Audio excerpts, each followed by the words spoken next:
Hello there, we the members of Group H are pleased to introduce our collaborative effort focused on transfer pricing. In this presentation, we aim to provide a comprehensive analysis of the case drawing upon our diverse backgrounds and knowledge. Let's start with the definition. Transfer pricing refers to the pricing of goods, services, and intellectual property exchanged between affiliated companies within a multinational corporation. The problem at hand is that large corporations are taking advantage of disparities in tax regulations globally. They engage in transfer pricing to shift profits to low tax jurisdictions, ultimately leading to reduced tax payments in the countries where they operate. Now let's delve into the mechanisms behind transfer pricing and how corporations manipulate these strategies to avoid taxes. So the first mechanism is through intracompany transactions. This involves manipulating prices in transactions between subsidiaries to allocate profits to low tax regions. For instance, inflating prices for goods or services in high tax jurisdiction helps in reducing profits subject to higher taxes. Another method is intellectual property transfers. Corporations shift profits by transferring ownership or licensing valuable intellectual property to subsidiaries in low-tax jurisdictions. For example, licensing patents or trademarks to subsidiaries in tax havens reduces taxable income in high-taxed countries. The third strategy is debt financing. Corporations use intercompany loans to manipulate interest payments, thereby reducing taxable profits in high-tax regions. Issuing loans with high interest rates to subsidiaries in high-tax countries, which helps in reducing taxable income through interest deductions. In conclusion, transfer pricing has been a tool for large corporations to navigate tax regulations globally. The proposed shift to consolidated group taxation represents a step towards greater fairness and transparency in corporate taxation. It is a crucial step in ensuring that multinational corporations contribute their fair share to the societies and economies they operate in. Thank you. Hi there, my name is Umid Danyan, and today I'll be presenting Coca-Cola Company as a multinational corporation attempting to be involved in tax evasion by means of its foreign subsidiary. On the next slide, I'll give you a brief summary of Coca-Cola Company. So Coca-Cola Company is actually based in the United States, and it have an operation in Australia known as Coca-Cola and maintained Australia. So Coca-Cola Company based in USA is actually the parent of the Australian Coca-Cola, and the US based company have 31% of ownership and control over the one in Australia, and the one in Australia is actually a public listed company. So the ATO have actually alleged that profit were being shifted from Australia to America through means of favorable deals in regards to their intellectual property. So which mean the ingredient that they use, also in regards uh, to the shipping points, in regards to their distribution points, so on and so forth. Coca-Cola actually it was actually being charged for tax evasion with more than $170 billion tax for the financial year of 2018 and 19. So this case is actually live in front of the Federal Court of Australia, but overall this gives you an idea of how a global corporation as Coca-Cola Company is being involved in tax evasion. So the next slide will deal with the findings of the ATO. So the ATO actually found out that have Coca-Cola based in USA, which is the parent company, have moved a profit of 435 billion dollars of profit um, to United States during the financial year of 2018 and 19.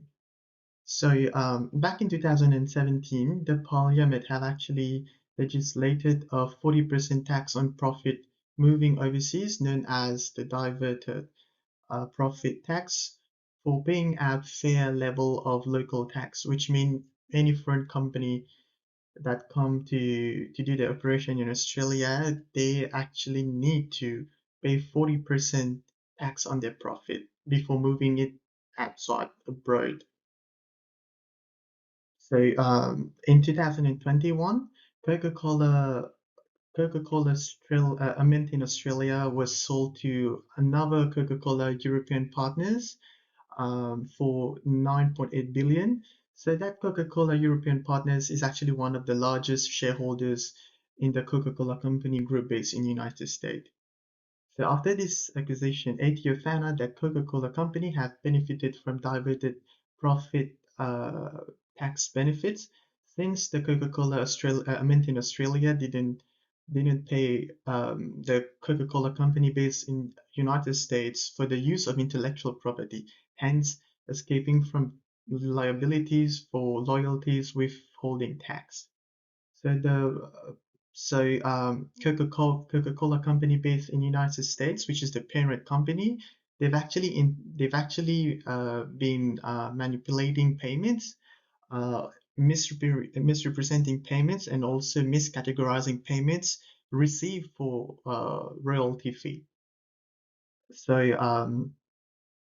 also they also have been in the involvement of renowned auditing company such as EY, which is the Ernest and Young auditing company. They've actually investigated over Coca-Cola agreement with with their subsidiaries and affiliates, and they're actually questioning um, as to how licenses are being allocated, and also um, the way the agreements, uh, if whether the agreements are actually conforming to the arm length principle. So here's the referencing. You guys can refer to these references for my work. Thank you guys for watching my video. If you guys have any question, you can leave your comment in the comment section. Thank you. Thanks, Amir. I'm Xiaoning. I'm going to talk about the reasons behind the proposal.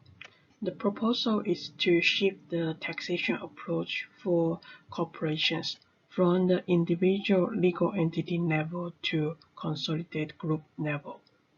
The key reasons behind the proposal is to preventing profit shifting and addressing challenges caused by the transfer pricing, such as tax-based eruption, unfair distribution of tax burden, increased compliance costs, need for international cooperation. How it works. It provides comprehensive view of global operations. Consolidated groups need to file a single tax return and calculate their taxable income or losses, ignoring all intra-group transactions, which makes it harder for the companies to shift profits to low-tax jurisdictions artificially. Consolidated group taxation also uses formulary apportionments to allocate global profits among different jurisdictions based on sales, assets, and employees. It aims to create equitable and standardized distributions for taxable income and reduce the opportunity for manipulation. So how it prevents transfer pricing? First, it minimizes incentives for profit shifting, as the tax liability is determined based on the overall global profits. It's less attractive for companies to engage in profit shifting. Second, it enhances transparency. With a clear view of overall financial activities, make it difficult for companies to manipulate profits. Lastly, it simplifies compliance and administration. It simplifies the tax compliance process for multinational corporations and reduces the administrative burdens for both companies and tax authorities, as the consolidated group only required to file a single tax return, which helps reduce the opportunities for transfer pricing. Thank you. Hi, this is Kavita Tamang. Today I'm going to talk about the challenges and obstacles that arise during implementation of this proposal, that is transfer pricing challenges in global corporation. Let's talk about switch pricing and how it is affects big companies worldwide. We will explore the details of this practice and look at the problems large companies deals with when handling their global income. It is a serious issue that needs focuses. So let's dive into the complicated world of switch pricing challenges together. Moving to the next slide. Introduction. As we move forward in our investigation, let's tackle the first hurdle, the complicated nature of transfer pricing. It is crucial to understand various legal, financial, and organizational elements that create a complex financial situation. This integrated situation um, often makes it challenging of companies to maximize profit while also meeting the requirements of tax authorities. Many factors contribute to this complexity. One key factor is type of transaction within corporate group. For instance, a big companies with subsidiaries in different markets and industry might find hard to value this varied transaction because there is no standardized way to do it. Moving to next slide, I'm going to talk about the challenges and obstacles that may arise during transfer pricing. In today's global scenario, dealing with switch pricing is a tough and complicated task of organization. They want to optimize their tax, but they face challenges like tricky profit shifting strategy, complex regulation, and subjective assessment of intangible assets. To overcome these challenges, regulatory actions such as more transparency standard, global corporation initiative, and technology-driven audits are being introduced. Moreover, the international tax landscape is on the verge of big shift, aiming to consider environmental, social, and governance factors, handle digital economic taxation, and set minimum rates of corporation. These changes are tricky profit saving, shifting strategy, complex regulation, and subject assessment of intangible assets. Moreover, the international tax landscape is on the verge of big shifting, aiming to consider environmental, social, and governance factor. Handle digital economic taxation and set minimum rate of corporation. These changes are happening quickly and their impact will be significant. Moving to next slide. In conclusion, I'm going to talk about we are truly exploring challenges related to transfer pricing, uncovering a complex situation. The desire to optimize tax faces obstacles like complicate legal assets. To address this issue, regulations are put in place. Guiding oversight fostering international cooperation and leveraging advanced technology. Looking ahead, the global tax landscape is changing by aiming for minimum corporate tax rate, adjusting taxation for digital economy, and pay more attention to environmental, social, and governance factors. This forward-looking approach shows a shared commitment to promote fairness and transparency in corporation. So here are the reference for my slides. Thank you. Hello everyone, I'm Fei Xiao. I'm from TACC 605 Group H. I will talk to next part. Addressing the issue of profit shifting for high-tax country to tax havens is a complex challenge, and the solution often involve international cooperation. There are some suggestions that tax authorities can consider.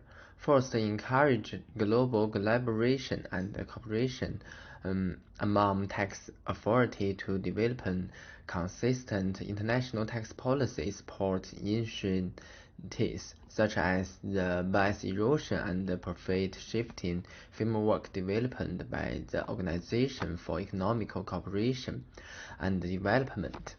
Second, implement and strengthen country-by-country requirements where multinational corporations disclose the finance and operational data for each country in which they operate.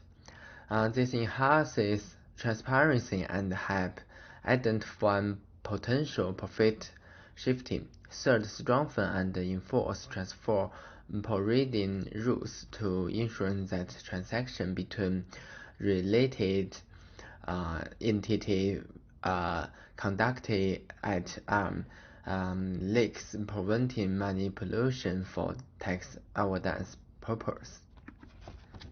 And then enhance avoidance legislation to address specific tax planning strategies that result in profit shifting. This may include controlled free companies rules and avoidance provisions. In addition, consider requiring multinational corporations to public disclose key finance information, include tax payments made in each jurisdiction, to increase transparency and public accountability. Review and update tax laws and regulations to adapt to change business model, technology advancement, and global economical conditions. Last one is establish and promote whistleblower protection programs to encourage individuals with companies to report potential tax avoidance cases. In conclusion, ongoing international collaboration is pursued to address the global nature of profit shifting and tax avoidance. Thank you very much.